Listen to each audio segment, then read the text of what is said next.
really want to interrupt you or saying, but anyway, on behalf of the ECR, Mr. Tannock, 1.5 minutes. Mr. President, Madam High Rep, as ever more gruesome details emerge surrounding the brutal murder of the Saudi dissident and journalist Jamal Khashoggi, the more obvious becomes the inconsistencies and basically cover-ups in the explanations given by the Saudi authorities.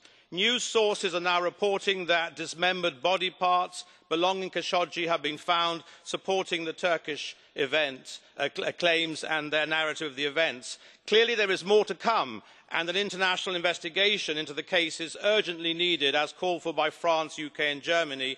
And I also note the comments made by the British Foreign Secretary, in which, pending the investigation, a UK arms embargo has not been excluded, and I note also the temporary one already imposed by Germany, much to its credit.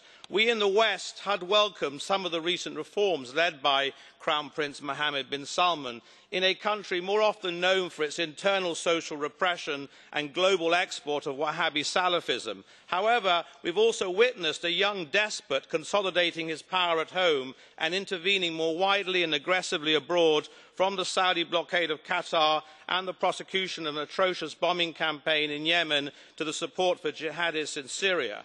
The brazenness and location of Khashoggi's murder is, however, without precedent, and the use of torture crosses the line which makes this an international crime under the Torture Convention of 1987.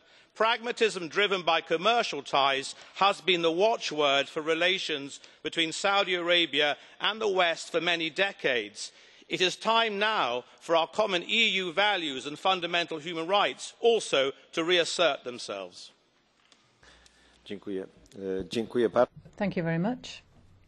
Now, on behalf of the Liberals and Democrats, Mrs. Sharker.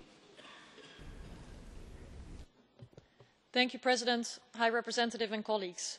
The revelations about the brutal murder of Saudi journalist Khashoggi demand European action.